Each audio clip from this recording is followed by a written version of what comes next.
Hello, welcome to Dungeon Dwellers Podcast. I'm your host, Justin. Today we have our finale for Halloween month.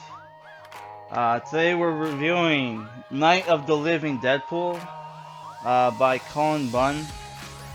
Art by... I don't remember. I fucking lost the book somewhere in my house. And I can't find it. Which is like fucking bullshit. But yeah, I read the whole thing, so we're still good to review it. Yeah, so like it's written by Cullen Bunn, who I'm pretty sure he wrote Deadpool Max, which was mostly good but leftist as fuck, and he didn't have his healing factor, which is weird to me, but whatever, right? And he also wrote Deadpool Illustrated and other Deadpool books. To me, he's kind of like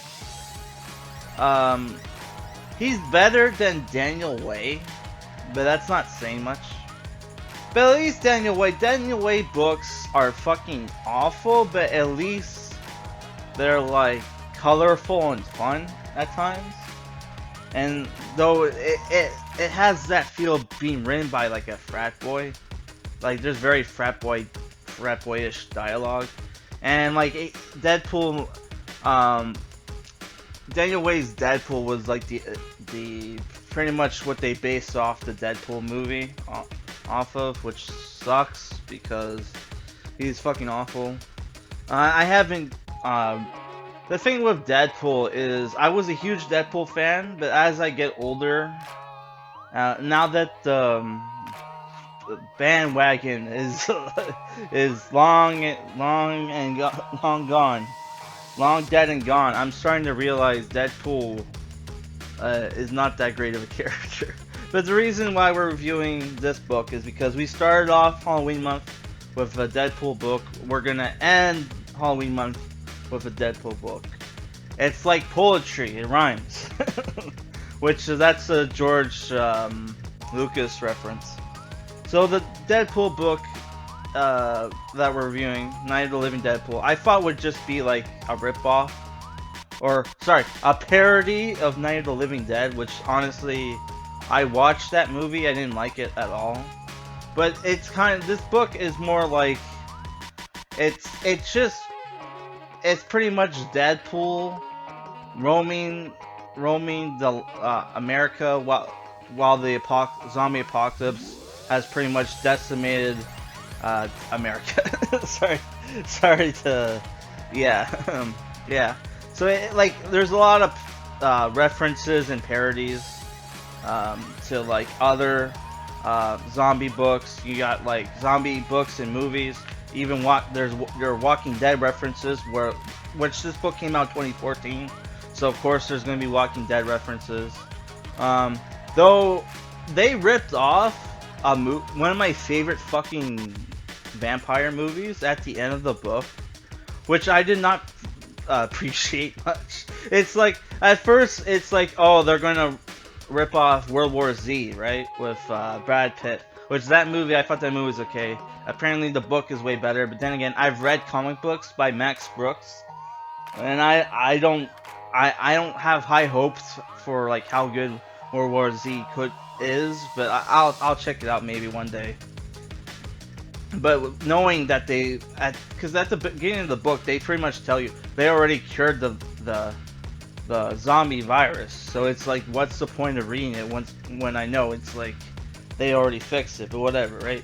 So like this book, they rip off Daybreakers, which is like Ethan Hawke, William Dafoe vampire movie. It's like, it was written and directed by the guys who they're like these two Australian brothers. I forget their names, but I think they did some. I saw like their first movie they made. It was like some horror comedy.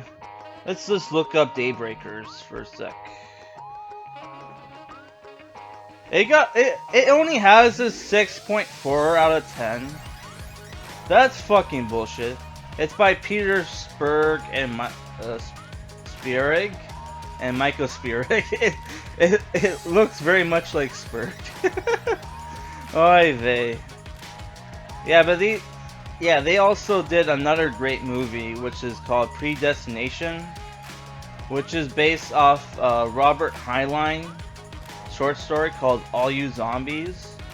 Which, if you haven't read, I haven't read the book, but if you watch the movie, it has this fucking like school shooter, um, school shooter feel to it, and it's very the movie Predestination. It's like very it predicted a lot of shit, honestly, and though I guess it could have been. I don't know when that short story was written. Um, because it could have been like at the height of that fucking that what was it the who was the mail bomber guy? Wasn't that the 70s? So like Heinlein could have been alive at that time. If people don't know, like Heinlein's most famous book, Starship Troopers, which I read, it's a great book. That came out in the 50s, so he could have still been around in the 70s and 80s, but who knows. Yeah, so this book, as you can tell by me like going off on diatribes of other shit, is the movie. This book, sorry, not movie. This comic book was pretty shitty. Deadpool isn't funny. It's not even fun. I guess it held my attention because most zombie or post-apocalyptic books and movies tend to hold your attention because you're wondering, okay, how is this guy like? How long does this guy is going to survive for, and does he survive till the end or whatever, right? And they reference the Last Man on Earth, right? But they don't. But they mention every actor except for Vincent Price, which Vincent Price was the only Last Man on. His movie. It's like the book that Last Man on Earth was based off was called like Omega Man or some shit. No, was it? What was it called? Last Man on Earth. Vincent Price. Let's look this up. What was the book? They're not gonna mention the book? Oh my god.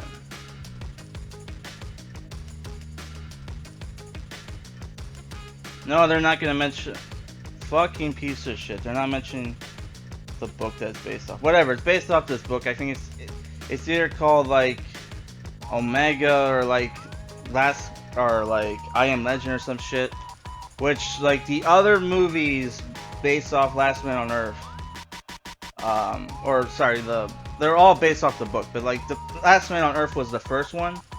He references the title, but doesn't name drop Vincent Price. He name drops Charlton Heston and Will Smith, but not fucking Vincent Price, the guy who's actually starred in the movie you're referencing. And it's like that fucking triggered the fuck out of me.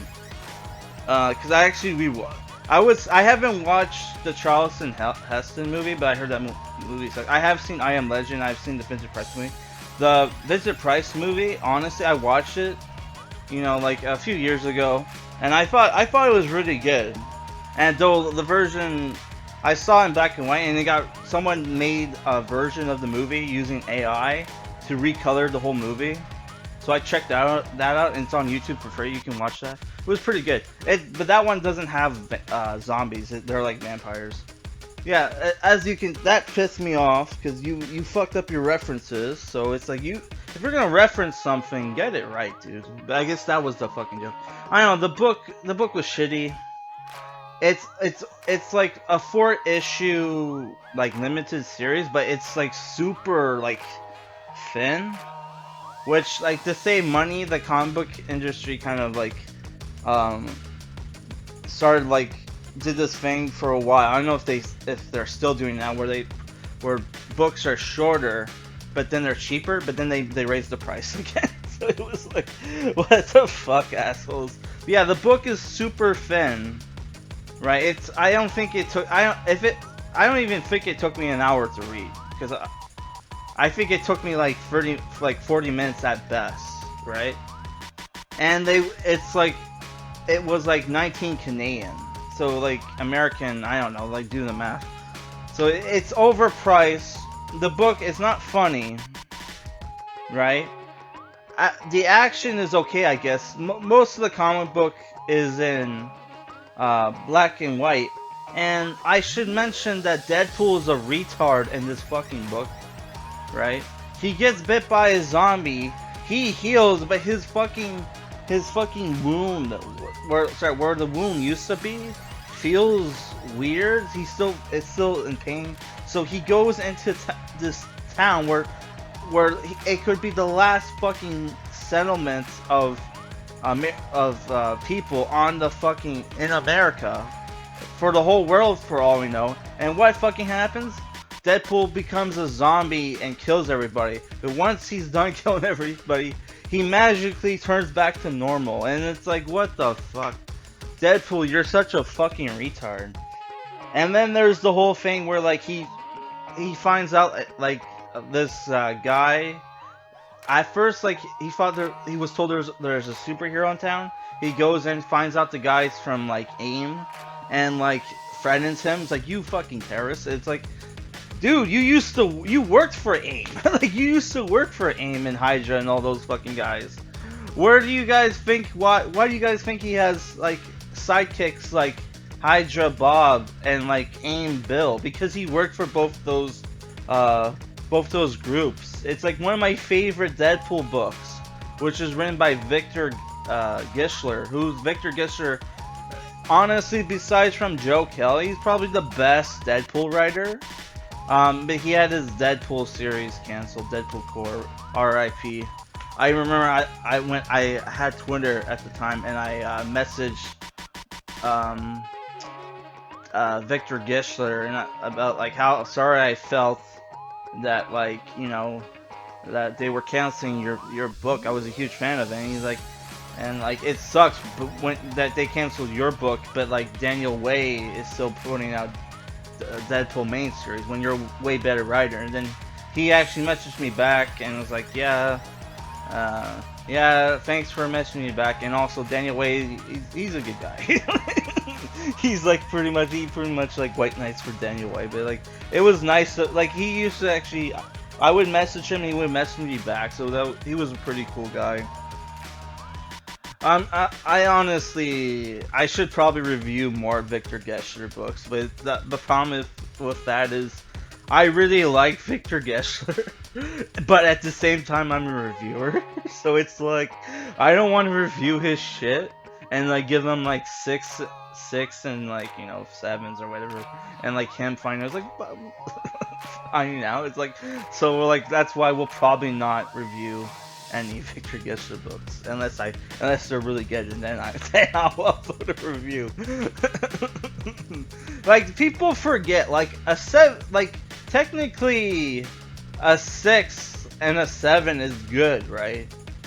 People don't get that, but you don't give like a book like the rating they want, then they fucking, you know, have a pissy fit.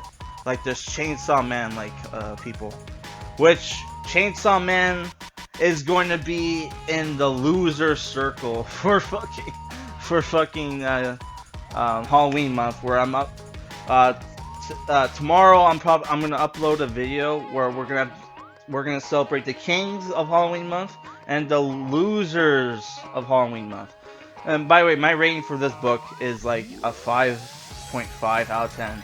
It's not that great. If you, it wasn't funny, and there was some like, and Cullen Bunn is like, is kind of like, I wouldn't say he's a SJW, but if you read Deadpool Max, he leans that way. Though I felt like there was some leftist shit in here, but like it was mostly bad because it wasn't funny, and Deadpool's stupidity really got to me. And yeah, there's like, this book is not good. Like, don't pick it up. All right, peace. We're still gonna review a horror movie later.